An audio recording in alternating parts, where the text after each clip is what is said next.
And First, everybody, welcome. I'd like to introduce to you Professors Lambacher, Obari, and Kikuchi, who will be presenting today on using AI in VR to improve EFL skills in Japanese.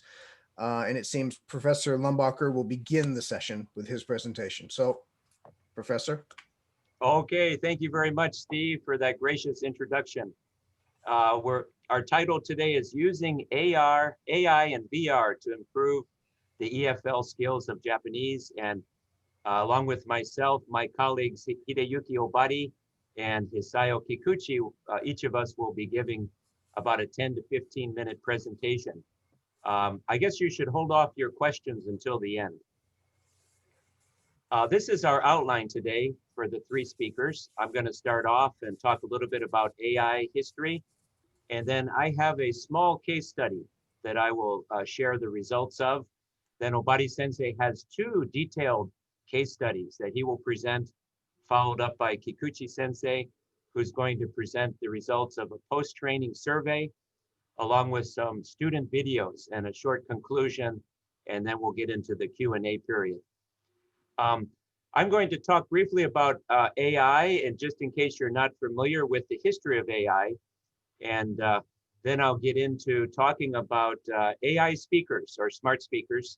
I want to preface this by saying that unfortunately this year, maybe like a lot of other researchers, we were not able to finish all of our research dealing with virtual reality due to the coronavirus. And so we'll be a little bit top heavy on the artificial intelligence aspect of our presentation. So we are sorry about that, although Obari Sensei does have some VR results that he will talk about briefly. Let me get into a little bit about artificial intelligence in case you're not familiar. This is a very brief definition. It's an interdisciplinary field that focuses on the simulation and reproduction of human intelligence and thinking processes.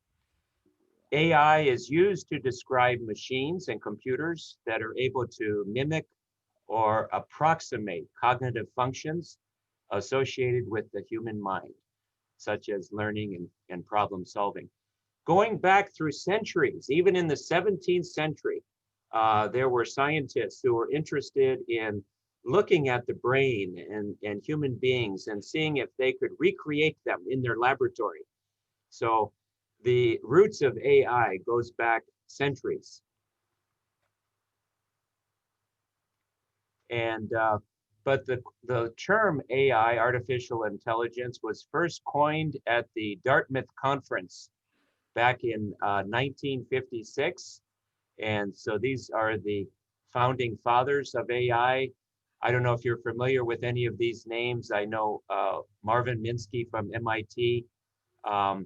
All of these guys are the patriarchs of artificial intelligence.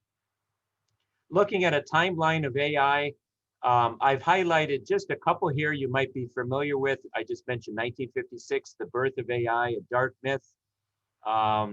You might have remembered 1997, IBM Deep Blue, who beat a chess world champion. And more recently, Google came out in 2012 with the Now voice assistant. And 2015, Amazon came out with Echo.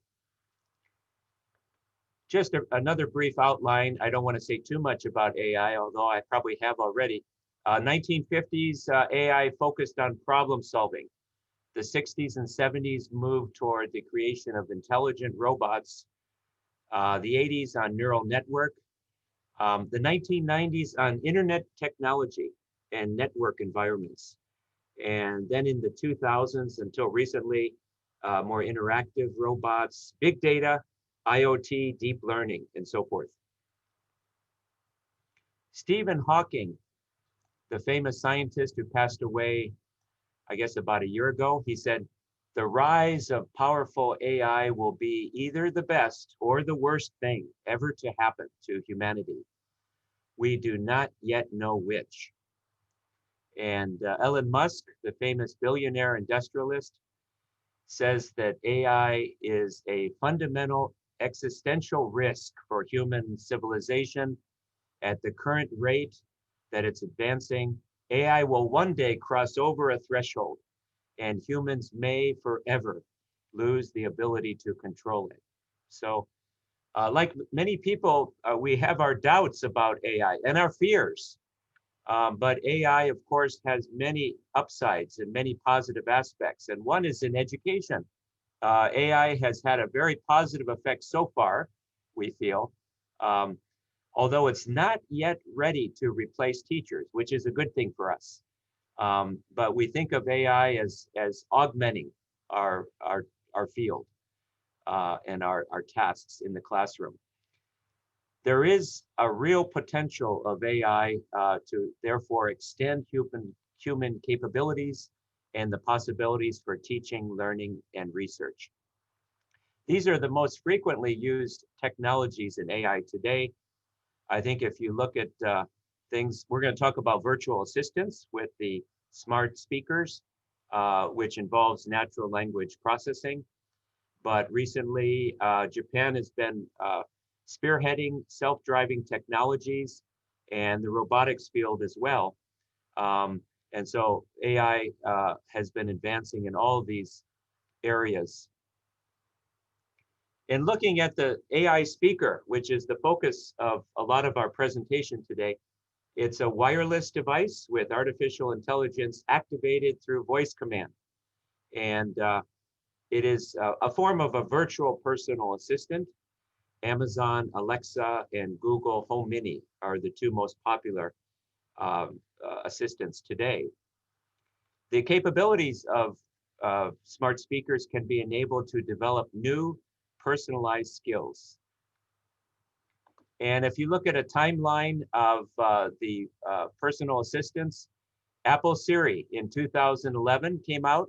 This was the first voice-based assistant, part of a smartphone. It came out in iPhone 4S. Wow, it just seems like yesterday, 9 years ago. Google Now came out in 2012. And then finally, the first smart speaker, so to speak, first one came out in 2014 with the Amazon Echo and Echo Dot, the small version. Google hit the market in 2016 with Assistant and Home. And we're going to talk a little bit about Home Mini, the small version. Just last month, Amazon came out with its 4th generation Echo. Down here, you can see, I'm sorry, the bottom center, the blue one, the new one has a state-of-the-art microphone and speaker system. Of course, it's a little more expensive. We'll show you the pricings of these at the end in case you're interested in purchasing one. And then also recently, Apple hit the market with the HomePod Mini. Just a few facts about smart speakers. Alexa holds about a 70% market share at present. And you might not know that smart speaker sales now are more than smartphones and tablets, most likely due to the inexpensive, the difference in cost. 1/3 of smartphone, smart speaker owners, they use their smart speaker instead of using their smartphone for many of their tasks.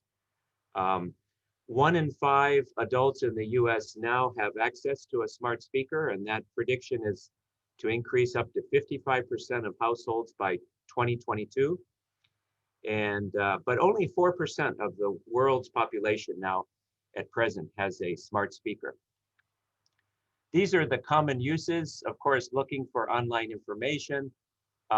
Did you know web searches now, 50% are done by voice command. Listening to music, of course, a smart speaker has a great speaker system, so a majority of people just like to tune into their favorite playlists.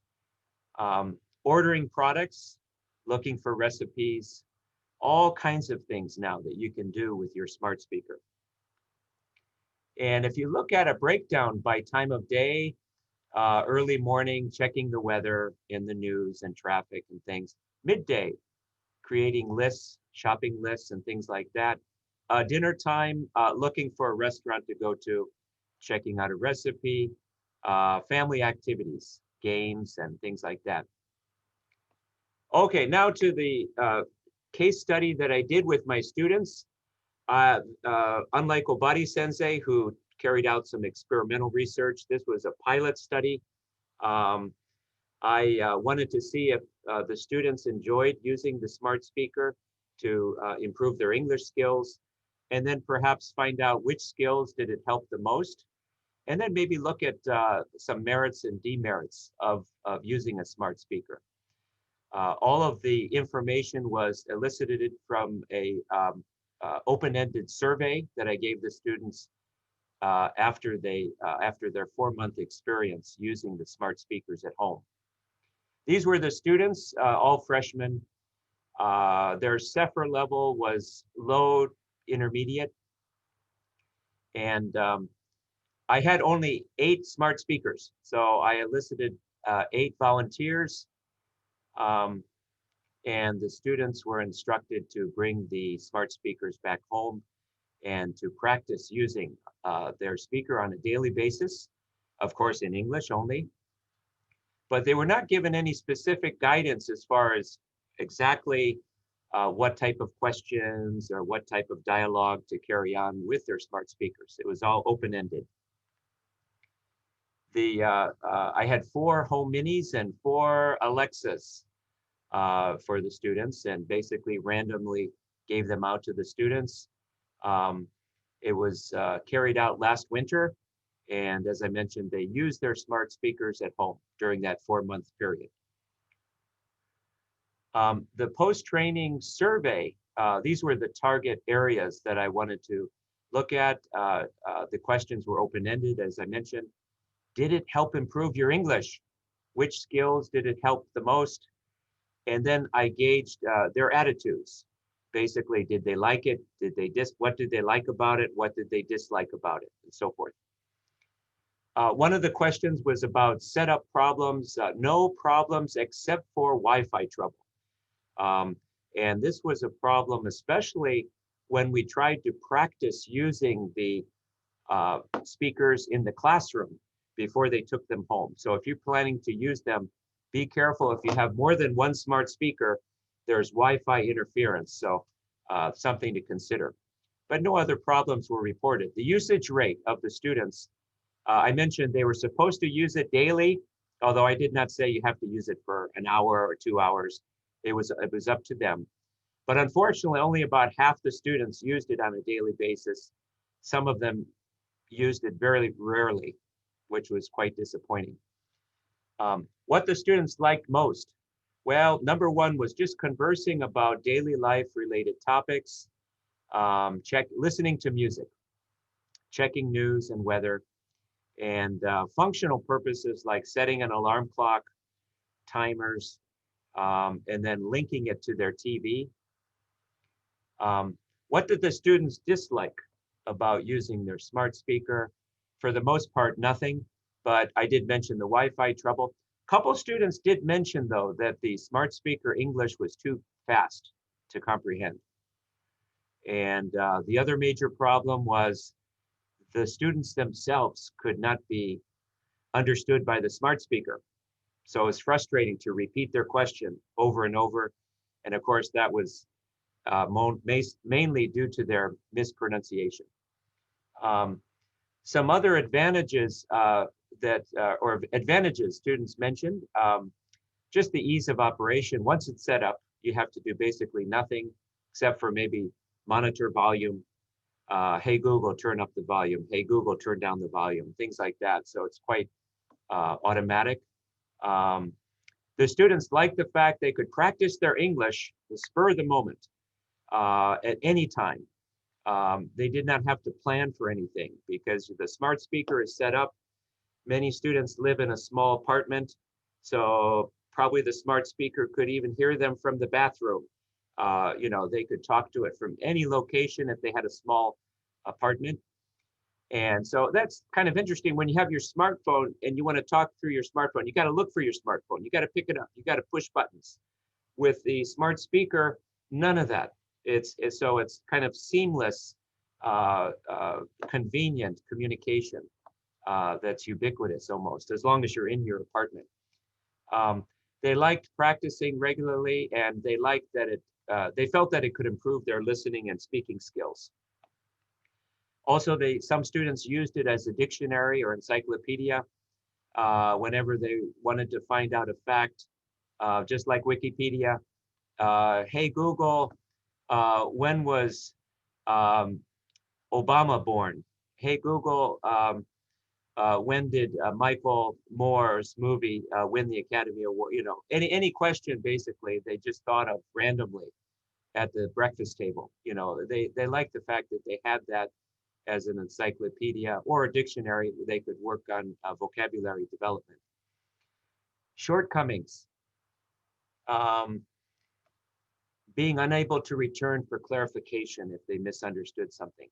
Of course, they could repeat their question, but if it was a long answer, sometimes it was hard to get back the same information. And some students felt like they almost needed to be like a native speaker in their pronunciation to elicit a response. Although that's exaggerating, but pronunciation issues were quite apparent. There's no script for them. So if they want to go back and check a idiom that they heard or check some dialogue, there's no way to check on paper. Longer sentences are just too fast for some of them, especially for lower levels. So I guess you'd have to think about the level of your students if you were to actually adopt this for them. Some students felt their communication skills did not improve so much as they expected because they really wanted the human element of nonverbal communication. And one student mentioned it was just too boring for them because they really wanted a speaking partner that was a real live person. Although, you know, they mentioned no stories of interest, but these smart speakers can actually give jokes. If you're interested in jokes, you just need to ask for one. So overall, as I finish up my part of the presentation, conversation and listening skills definitely improved for the students, it seemed like. And Obari Sensei has some experimental data to show that that's the case. Their pronunciation, I think it helped them as far as being exposed to native speaker pronunciation through listening to different programs, listening to the news, and listening to the actual voice of the smart speaker.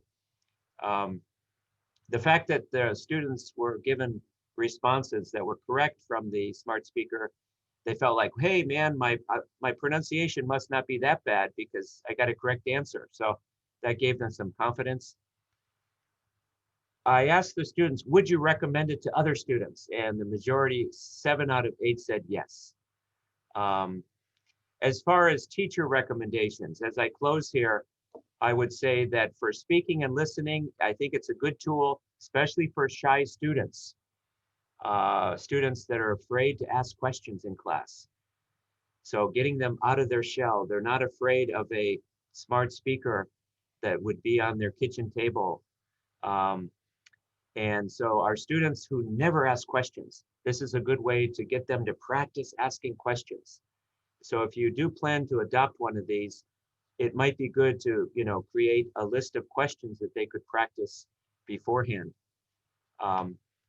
Pronunciation skills. I think it would be good to give them some pre-training to brush up on their pronunciation. So segmental, looking at minimal pair work with the L and R sound, maybe some fricative sounds, vowel sounds, mid-vowels in particular, and students tend to have trouble with, and so the smart speakers might misinterpret what they're trying to say.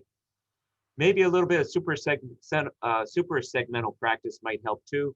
Some word stress and intonation practice would help certain learners, lower learners, before they use the smart speaker.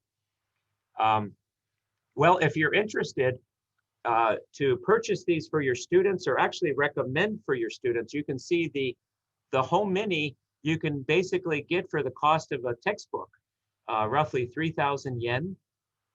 And the prices, of course, go up. This is the Amazon Echo Dot's a little more expensive that was the Google is cheaper than Amazon. If you want to get the latest version of the Echo that just came out, it's about ichimai yen, but state of the art. Maybe the teachers might want to purchase that for themselves, but the students should get the cheap one. But the Echo has the Echo Dot version, which is the mini version, and then regular Echo. These are the references, and thank you for listening to my part. I will turn it over to Obari Sensei. Okay, thank you, Steve. Then I will just, oh, sorry. Could I share my screen or? Okay. You should be able to in the share screen option down on the bottom. Okay. Can you see my screen or? Can you see my screen? We can. Okay, yes. Oh, sorry. I don't know. All right. Good. I thank you very much, and it's my turn. I like to talk about the sort of two case studies I carried out. My overview is, divided into 5 parts. First, the second case study is, and then third case study, and I will touch upon the 21st century skills summary and conclusion. Now, I set up a research question. How effective is the use of AI speaker in teaching EFL in Japan? I've been using Alexa and the Google Home Mini almost for 2 years, but I will mainly talk about the last year's experiment, a case study too. And my students are given the iPad and also Google Home Mini and the VR, like here, just like these. And mainly I use Facebook, as a LMS. And this is what's going on in my classroom. My students are always engaged in, interaction and the discussion and the presentation, And my specific purpose would be as follows: to develop student way of thinking, worldviews. For example, I ask them to watch the TED Talks, What is Your Life Purpose, Metaphysics. And then I invite some, foreign student to my class. So they could have a small class discussion, 1 to 3 or whatever. And the second goal is to acquire 21st century skills plus experience AI like, smart speaker. And third one is to acquire more cross-culturally sensitive understanding by ICT and through social learning. And then lastly, to improve English proficiency and presentation skills. So I try to integrate the 3, ICT, AI, worldviews, and English. That's a sort of an integration, And now we are facing a sort of a paradigm shift because of ICT mobile technologies. And we can learn anytime and anywhere because of the cloud environment. And also we could fully take advantage of using AI, big data, and IoT. So the teacher's roles seem to have been changed. It's a facilitator, a curator, and mentor. Those 3 keywords are very important for 21st century teachers. And the instrument I mainly use is a smart speaker outside of the class. And my old student, in my seminar, and also first year student, about 30 students, they checked out, they started using the smart speaker Alexa and the Google Home Mini. And in the classroom, I usually teach at the Calabo EX core system, and the student also engage in learning using ATL core bricks and the Facebook, SNS, like Facebook Live Messengers. And for the presentation, they frequently use a flip grid. So this way that they could practice a presentation in the YouTube. And whenever the student make a PowerPoint presentation, they are required to, make a sort of a movie and then save it on the MPEG-4 file and upload it to the Facebook, Excuse me. And the last year, the second case study I will be explaining now. Last year, the participant 23. They are economic major, third year student. They belong to my Obari seminar. And I let them use the Google Home Mini and the Alexa. Both of them, were given to them for over 10 months. And I encourage them to use it mainly at home on a daily basis. And I gave them a pre and post test, and also a pre and post OPIC speaking test. And then lastly, I gave them a sort of a survey questionnaires. The kind of software application, mainly the student use as follows: Best Teacher, Travel English, Let's Play Around with English, BBC, CNN News, TOEIC Practice, and Let's Speak. But if you look at these, application, some of the application could allow us to interact, but on the other hand, like a BBC, CNN News, just, if you talk to the speaker, you can listen to. But for example, the Let's Speak, if you talk to the Google speaker or Alexa, you can continually have or carry out the sort of a bit complicated discourse, And my student had used many applications, and they are obliged to record short movie clips of their learning experiences. And later, 1 minute short movie clip, they uploaded every other week and sometime, so that I could, see how the students are using this AI smart speaker and how they're catching up with learning, And at the same time, they are forced to keep written diaries with their observation about the contents and duration of their studies. How long did they study and what did they study? They kept written diaries in detail. And outside the class, they mainly use a smart speaker. But inside the class, smart speaker lesson has nothing to do with the inside lesson. And the inside lesson, I gave them a lot of assignment, and mainly my methodologies like flipped learning, CBL or PBL, and the TBL.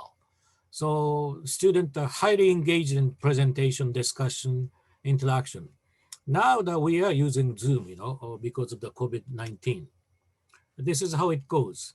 Online materials on the Facebook, and then the student could download those materials and make a PPT slide. And sometimes when they wrote an essay, and I encourage them to use a Grammarly so that they could check their own grammatical mistake and structure. And then they practice the presentation and record their presentation with MP4. And in the classroom, we are highly engaged in interaction, just like this. And then later, after they check and after they modify their presentation PowerPoints, they upload to the Facebook. That's how it goes. And my seminar, 3 hours per week, and we met 30 weeks, so they studied about 90 hours altogether. And these are the things that they are engaged in studying: worldview study, the TED Talks. This is a foreign book. The student has to purchase this book, and then they made a PowerPoint and made a presentation, also discussion. And I invited several foreign professors to my classroom in order to teach the IQ and the global leadership and worldviews. And this is one good advantage of my seminar. I frequently invite some American or Singaporean student to my classroom.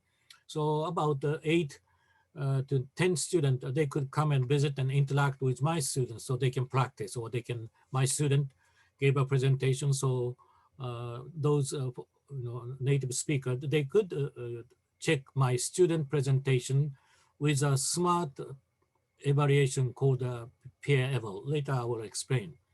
In the first semester, my student prepared the presentation for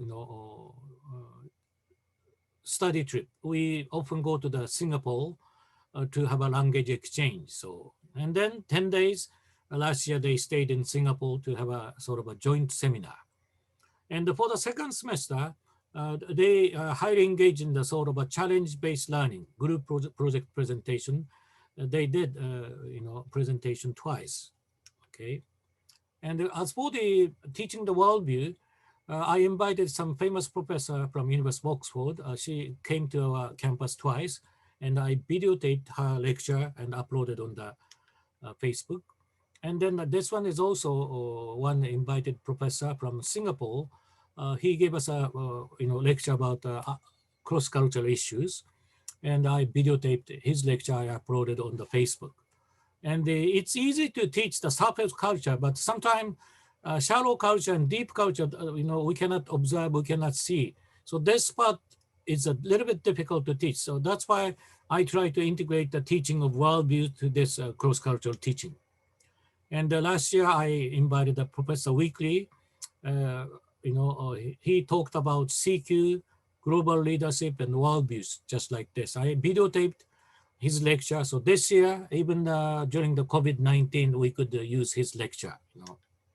That's how the students engage in the classroom. They are given the iPad. So whenever they give a presentation, I encourage them to use iPad, but sometimes some students are using a PC or a Mac, or a smartphone. And when the CCC members, they are the Christians. So when they came to our class, they could talk about the cultural difference between West and the East. That's how they're interacting. I will show this video. What I'm doing, what I'm trying to enjoy, because I feel happy. Right? So, for me, I love happiness is change. So students are quite busy, noisy. I like a noisy class. And this is a sort of a final exam they took. And they prepared a PowerPoint slide. And then they have to, give a presentation for 10 minutes with a PowerPoint slide. And then their presentation would be recorded like this. Okay, that's how they are engaged in.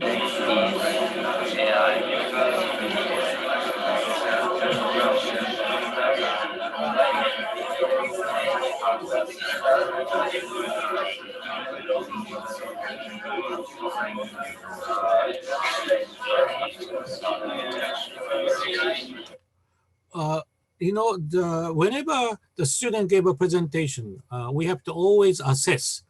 And for the assessment, I decided to use a peer eval. One student presenting and then other partner could give a assessment just using a peer eval software.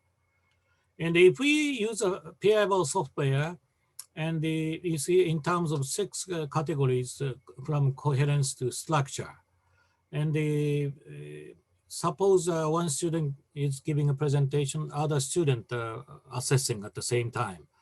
But once the presentation is done, he could or she could look at his performance, and we could come up with a good average mean score, you see. And so the one advantage of this peer eval software is easy to reflect on presentation so that they could find out the weakness and strengths, strong points. It's a quick feedback. That's one advantage of using a peer eval. This peer eval was developed by Professor Thomas Loeb, and you could use it maybe for 2,000, about 3,000 then, $25, now let me explain the result of the TOEIC. I gave a pre and post TOEIC, and before 2018, even though they are engaged in the sort of a flipped learning, their mean score went up to about up to 150 points. But this year, the last year, they started using the smart speaker. So they are required to practice a lot and listen to, English, a variety of English a lot. That's why the mean score went up from 461 to 690.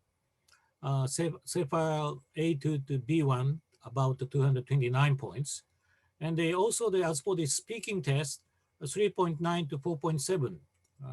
It's a full score is 8. And as for the changes of the individual data, 100% of the student improved, And for the OPIC speaking test, only 82.6% of students improved. Let's say the only 4 would remain in the same band, Okay, case study 2. case study 2, I divided classroom, 2 classrooms into, I used the 2 classrooms. One classroom, the 30 students used the AI speaker.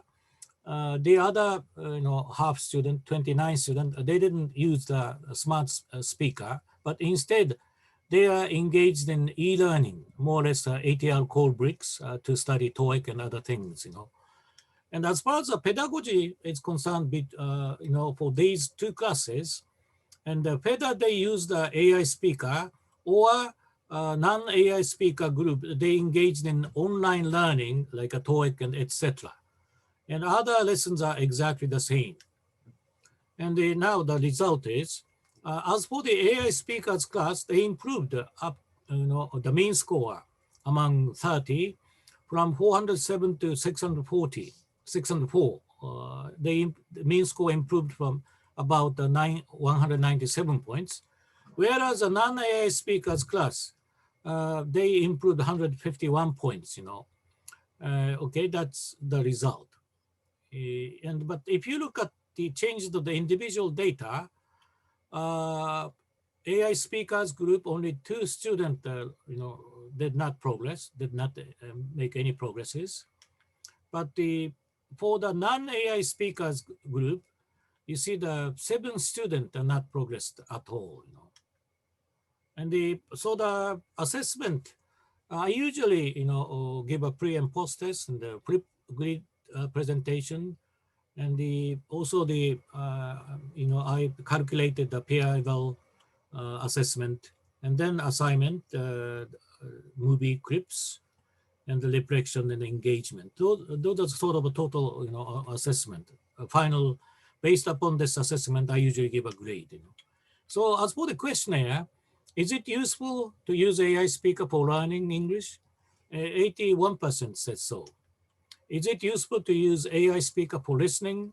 87% so, Is it useful to use AI speaker for speaking? Only 80%, answered yes. So therefore, smart speaker is new to all, but the student provided unique usage of tools and created constructive learning environments.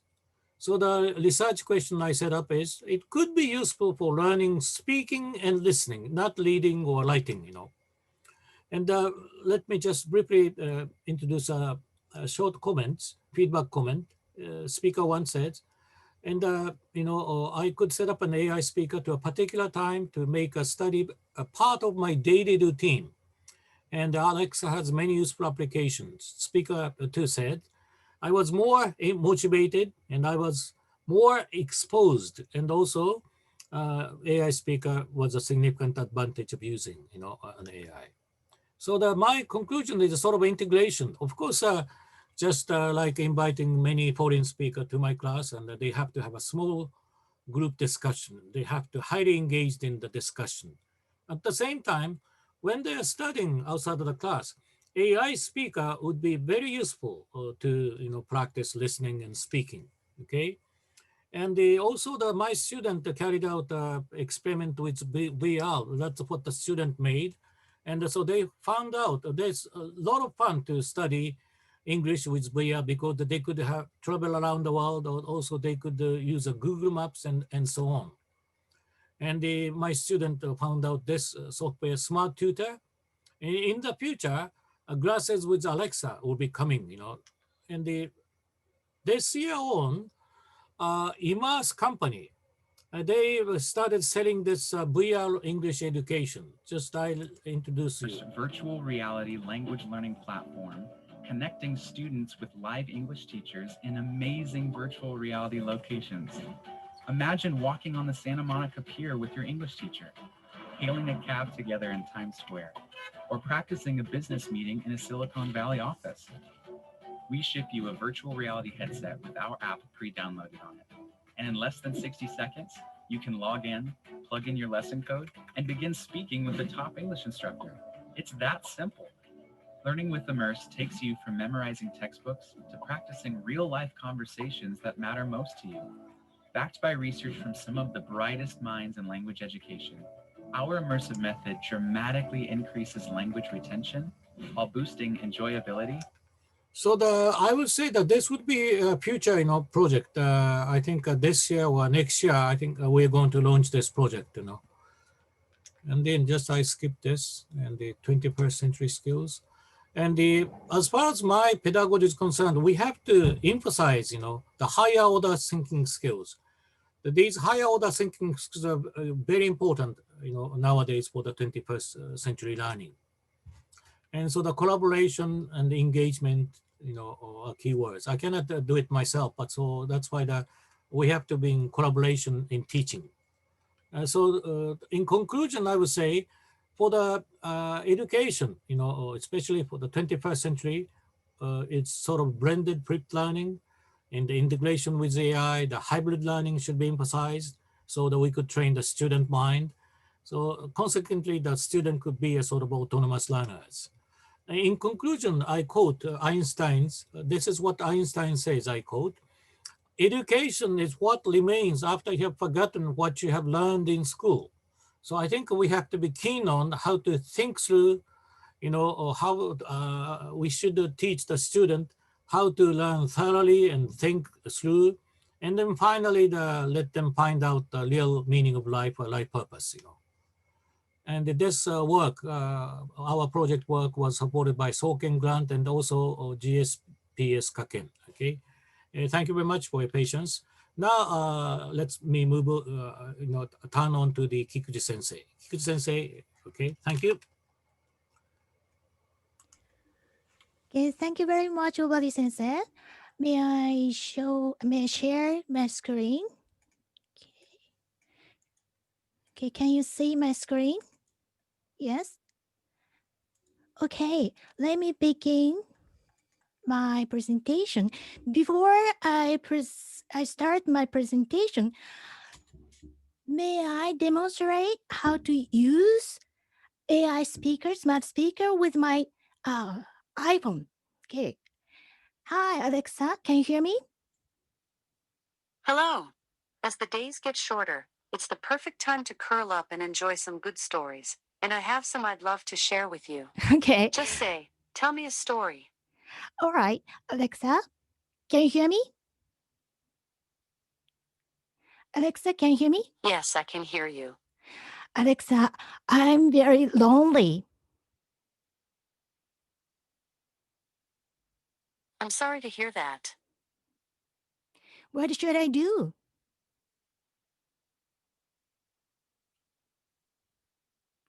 Tell me some suggestions.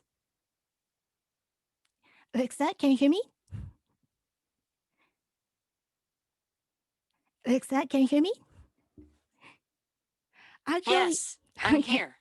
I listen once I hear the wake word. Okay, all right, thank you. Talk to you later, Alexa. Actually, I sometimes talk as English learner. I sometimes talk with Alexa, and I'll show you my students' demonstration. Hi, so I will ask some questions to Google Home Mini, and these questions will be more advanced than previous video. So, okay Google, what's your favorite food? I'm a bit of an outsider on the food chain, but I find the culinary sciences fascinating. According to express.co.uk, the earliest known soup was 8,000 years old and discovered by archaeologists. It was made from hippopotamus. So, okay Google, can you tell me how to make the Thai food? Okay, I've got a recipe called Pad Thai from Tastes Better from scratch. This recipe serves 4 and takes about 30 minutes to make. Does that sound good? Okay Google, yeah, it sounds good. Great, I'm glad. Okay Google, what time are you gonna go to bed? I'm up all night. So, okay Google, what's your favorite subject for study? I love all types of subjects. but I've always had a soft spot for science. Okay, Google, what do you think about studying abroad? Phew, I think about a lot of stuff. I've been learning a lot about cooking lately, so I've been imagining bizarre flavor combinations. Like carrot and coffee. So okay, Google, if you go study abroad, which country are you gonna go? I'd like to go to China. I've heard they have this wall that's just great. Okay, Google, what part of China do you like? Sorry, I don't understand. Okay, Google, do you like Japan? I like that there's so much to know about Japan.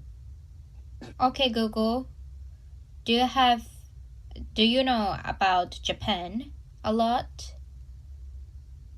I know a thing or two about Japan. Okay, Google, can you Okay, maybe, oh, sorry. Okay, maybe move on to the next slide. Okay, so students can enjoyably using the smart speaker at home. However, let me begin with the background. The OECD report, this is the latest report, reveals that in Japan, compared with the developed countries, digital exposure in the workplace and the schools is lower than OECD average. 8 out of 10 teachers report a need for training in ICTs for teaching. Japanese ICTs education are lagging behind. According to PISA, around 80% of OECD nation students report frequently doing homework on computers. As compared with only about 20% of Japanese students, Japan's score actually was the lowest. This is the latest data of all OECD nations in this category.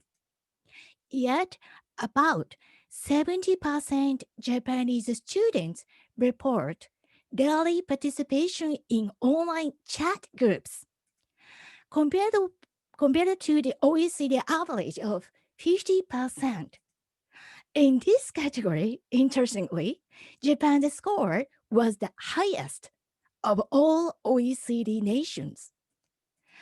The figures demonstrate that although Japanese students are prone to using digital tools outside of class, Japan's formal education system at all age groups has not been able to effectively include ICT into students' daily lives.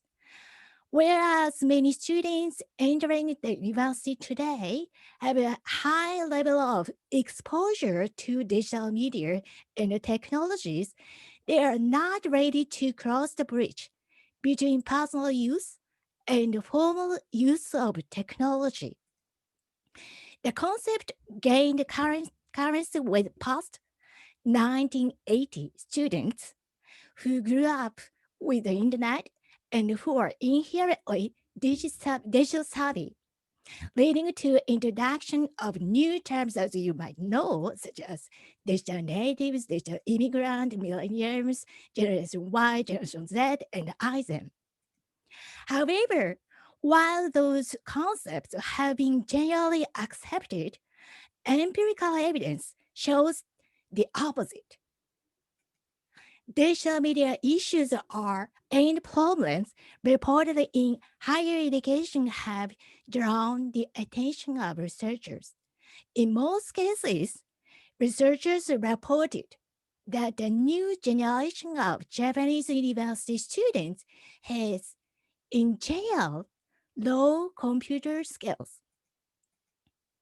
So, we conducted a survey for this presentation. The purpose of this survey is to investigate how students feel about online English classes, how students feel about virtual reality or smart speaker. What any other factors influence students' English learning?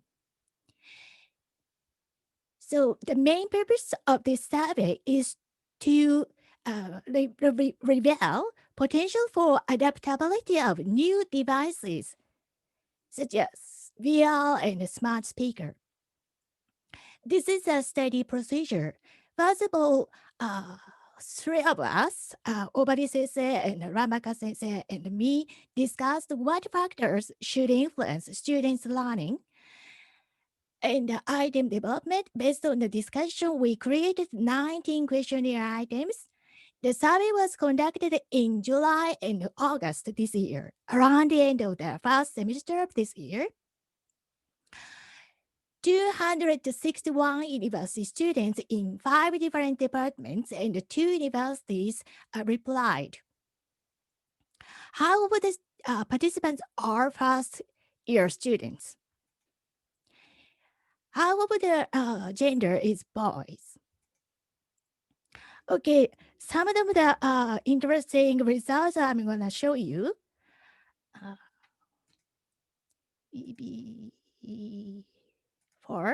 I often use virtual reality.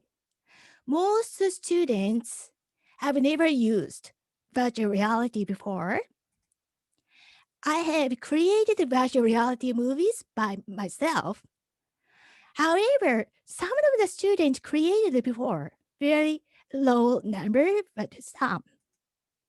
I use a smart speaker in daily life. These questions also reveal very small number of students use smart speaker. I use social network sites to communicate with people in another country. So many students have never used social network site to learn English.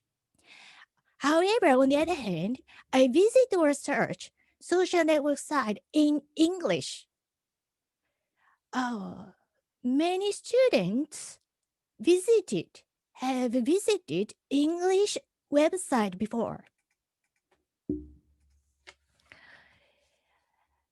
And most students enjoyed Zoom classes, particularly in COVID situation. I think Zoom classes are more effective than face-to-face classes. Half of the students think so. And particularly Zoom classes are effective. They like Zoom group activities. And Professor Obari introduced peer eval. I think peer eval is effective. Most students think so.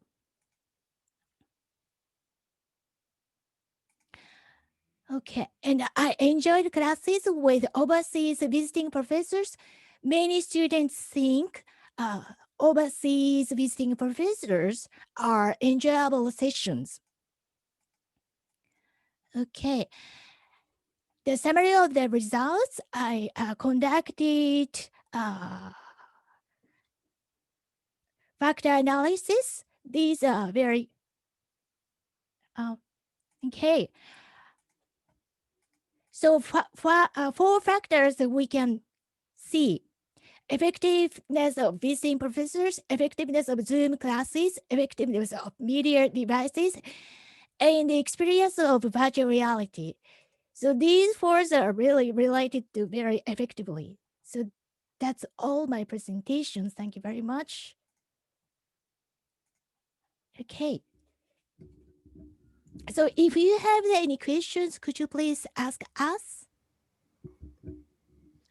Thank you very much, Professors Lambacher, Obari, and Kikuchi, for a very, very interesting presentation. At this point, if you do have a question for the professors, if you could please use the raise hand option in the participants list, or just turn on your camera and raise your hand, like Timmy has his hand raised. So Timmy. Professors, thank you so much. to echo what Steve just mentioned, this is a really, really interesting presentation. I wanted to go back on Google Assistant in particular. I've been playing around with this as well in my classes where I give them a list of things to say to Google Assistant, and then Google Assistant spits it back to me, to my students. And it's gotten a lot of good engagement. But the next step I was thinking, and tell me if this is possible or not, is it possible to create your own list of sentences for the students to use, like your own, to sort of personalize the Google Assistant that sort of reflects your personality? The closest I've come to this is, I'm looking at the website right now. It's like the Google Assistant Action SDK.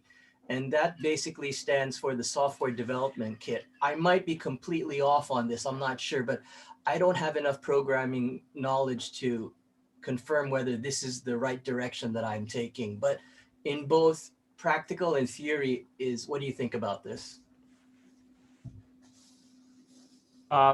Yeah, that's an interesting idea that you have, Timmy. Is it Timmy or Tim? Timmy is fine, thank you. Okay, yeah, I think that's a great idea to come up with a custom list of things based on the students' personalities. That's very interesting idea. So you're thinking of actually having the students actually having their own devices programmed so that the responses will match. Or do you mean right from the speaker side too, from both sides? From both sides. It could start as sort of like a scaffolding thing. You could do it first, and then afterwards you could switch it over to the students if they have enough resources or knowledge to make it themselves and to see whether they can mimic their personality. Or, just to have fun with question and answers. And I mean, there's a lot of language learning right there. I believe so. But technically right now, I don't believe we're at that point where it's easy yet to do it.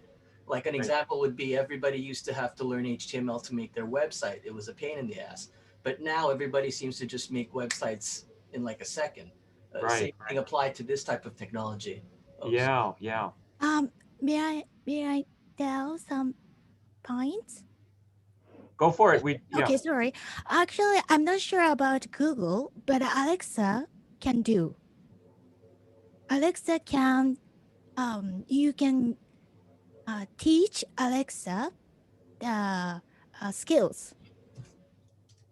If you go to custom skills site, and then if you are a member of the Amazon, you can create the skills by yourself. Wow.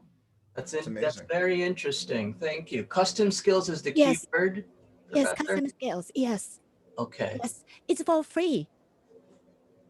For example, if you, this is very interesting. So if you teach the map, then put on the canvas, then ask the place. For example, where is the cafe? And Alexa might answer the question if you teach the skill. Right. Yeah, this is very interesting, the theory right now, talking about this. So thank you, professors. I want to give some more time to the other people who have questions, but thank you. Very interesting idea. Thanks for mentioning that, Timmy. You're welcome. Very interesting. Likewise. Thank you. May I ask you a question, Tim Sensei? Are you using that Google Home Mini in the classroom or? Well, I'm using it to a certain extent where everybody has Google, I'm assuming, on their phones. I allow them to use smartphones. I see. Their jumping point would be to talk to say, okay, Google. And then from there, I sort of give them a piece of paper. And then there's a list of already questions that I've determined that are relevant to for them to speak. So yeah. Oh, that's good. That's really good. Yeah. My thinking on this was just to sort of further extend the exercise to like trying to think what's the next step that we as teachers could take. I mean, I don't think it would be far-fetched to say that one of these days that Google Assistants could probably be even our teaching assistants. But Alexa will be more advanced, I would say that. So you can do some programming with Alexa. Alexa is more flexible to deal with your questions and other things. Thank you, Hiroyuki-san. Thank you. Timmy, real quick, can you give an example how you would deal with individual students and on this basis? Would you actually, for example, look at their personal interests, whether it's sports or music, drama, and then have them create questions based on their own personality or interest, or what were you thinking in particular? I mean, I haven't really thought about it in depth, but just at the top of my head, I would be able to just, you mentioned something like hobby. I would give them a list of sort of like questions for them to talk about their hobbies. What's your hobby? And then I know based on, I'm looking at the webpage right now, it leads into sort of like, I'm not sure I'm getting the right word, but like a tree branch, like it branches out the possible answers. Right. And those Okay. in turn lead to, it's a little bit complicated once you get into it, but it starts with like as you mentioned, like a theme. And from the theme, they can sort of build on that theme. I mean, they can write and what their thoughts are that on that are. And then from there, they can sort of create questions and they put it in Google Assistant or Alexa, what have you. And what would the answers be and stuff like that to try to continue as much as possible. The goal here is try to get as much language out of them as possible. Right. Yeah. That's really good. Yeah, that's really, that sounds great. Wow. Yeah. So Yeah. I'd love to talk You're to you onto guys something. more about this later on, if possible. If you guys have your email or something like that, we could bounce out ideas. Sure. Yeah, I do. I apologize for interjecting just because we are 2 minutes overtime here. So we do Sorry. need to end the session. And I did chatted briefly with Lambacher Sensei about possibly having your slides shared. And if you could share your slides in the chat, that would be great if possible. But at this point, I would like to end the session. The conversation can continue in Hangouts, and I think it probably will because there are a lot of questions, and I have some too. But we do need to end officially. So if everybody, I'm sorry, Steve, if we, will the chat go down as soon as the session is over? Do we have a few minutes to add our files or? please add them right now if you like while I'm talking. Okay, If you because could. I was going to put our email addresses there. They're not up there. That works. That works too.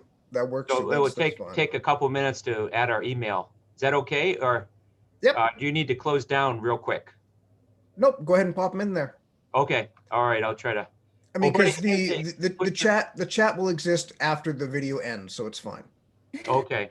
But at this Okay. point, I just want to ask everybody to unmute your microphones and give these three professors a well-deserved round of applause because this was an amazing performance. I mean, this was an amazing presentation. I really enjoyed it and learned a lot. So thank you very much. Thank you very much. Thank you. Thank you very much. Yeah, that was really good. All right. Great. Lots of ideas. Fantastic. Fantastic. Okay. Thank you all very much for attending. Thank you. This has been a great performance. Okay, thank you for sharing our session. Thank you. Thank you very much. I'm uploading the file real quick here. Oh, geez.